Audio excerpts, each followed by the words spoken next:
Okay, so I DNFed The Night Circus by Erin Morgenstern, and I want to tell you why today. So I'm going to divide it the same way that I usually do, but I kind of have to talk about it a different way because obviously I didn't finish it.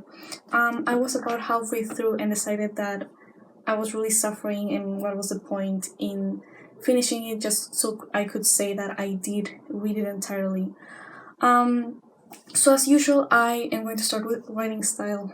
And let me tell you that at first I wanted to give it more of a chance, I guess.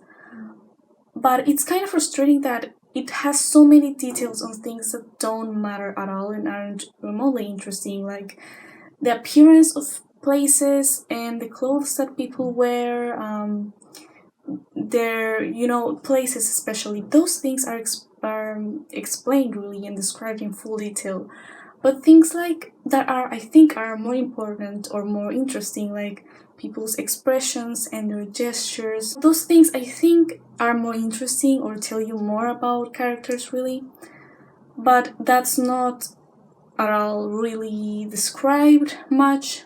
Those kind of things, and also the writing style it's pretty bland itself. And I mean, even though it's flowery and everything, a lot of it is just telling as opposed to showing. A lot of the times, places and people are straight up said to be elegant and mysterious and slightly morbid, and honestly, that just comes off so.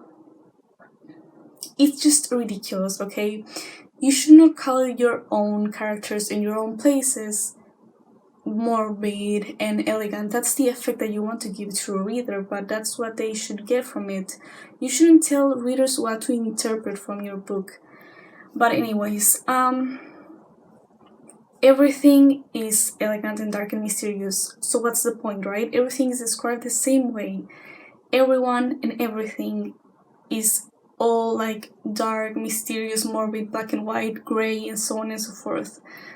And aside from the monotony, again, just don't tell me how to interpret your characters. And also, like, sometimes the same place is described over and over again, and it's always basically the same way. Like, we know that the circus is black and white. Now, when it comes to the plot, there isn't really much of one, so there's not a lot I can tell you about it. Now, I only read halfway through, but if there's no plot really halfway through, I'm not sure I would give it a high rating in that area anyway. Not a lot of things happened in about 230 pages. There was just a little bit, like a slight bit of tension or conflict between the characters. Mostly they seemed, this is the next point, but they seem to all just be the same thoughts and feelings over and over. Sometimes a lot of things are just mentioned as things that will happen on later on in the story, but they don't really advance or anything. There's no progress in them. You just are given like these little bits of information or more mentions so that you know that it's gonna happen, but it doesn't really progress. Even halfway through, there's no real progress when it comes to the plot. It's just mentioned over and over again. None of these characters even matter to me enough to want to keep reading. And again, they're very similar to each other. They have very similar styles, personalities, the way of talking of all of them is very similar. They are like so eccentric, and some of them are like the same person over and over. And they have a few surface differences, like hobbies or whatever, but otherwise they're really the same people. And what's interesting and frustrated me a little bit is that the author kept adding more characters, even though they hadn't yet been able to make each character stand out from the others, to make them different from each other, or even to make them interesting, like real flawed people with, depth or whatever. Instead of that, they just kept adding more characters, world building, and I gave half a star to that one. Again, I didn't read all of it to be able to know, but halfway through, the stakes are pretty low for these characters because for some reason I kind of knew from the beginning that, well, I don't really know how it ends, but it really doesn't seem that death is even that much of an issue, because and death is part of the supposed plot of the story, right? And it's more or less early on said that, or showed that you can die because a certain character dies, and they're still able to communicate with their loved one whenever they want.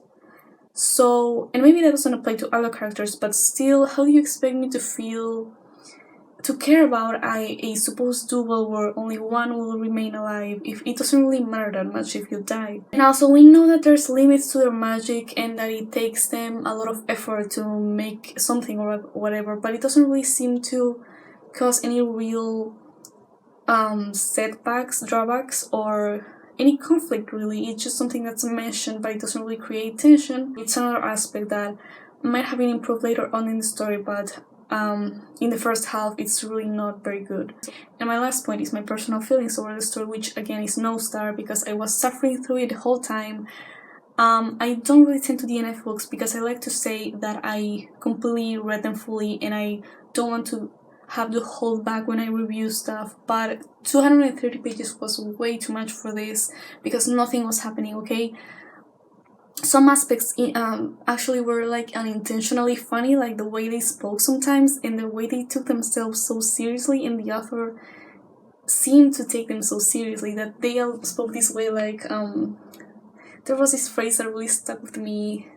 They often said, "I'm not entirely certain," you know? Everyone just kept saying that phrase and it was really strange and kind of funny in that moment. Sometimes I was kind of enjoying the reading because I could come up with like snarky comments to make, but I was still like hate reading at some point, and I decided that I would really just make the same snarky comments over and over, so it wasn't even worth it to finish reading it, even if it was to criticize, you know, because I can still criticize it as I am doing it now without having read it fully.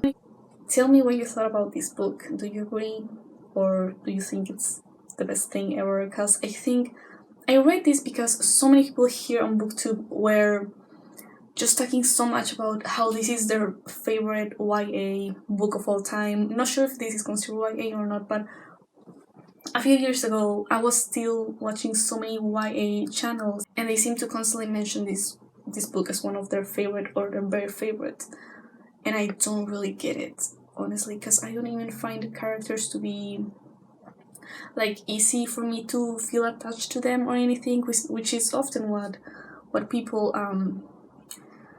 feel when they find a favorite book. They feel attached to characters or whatever, but honestly these ones I couldn't care less about. So yeah, that's what happened, and I hope you guys enjoyed this video, and I'll see each other in the next one.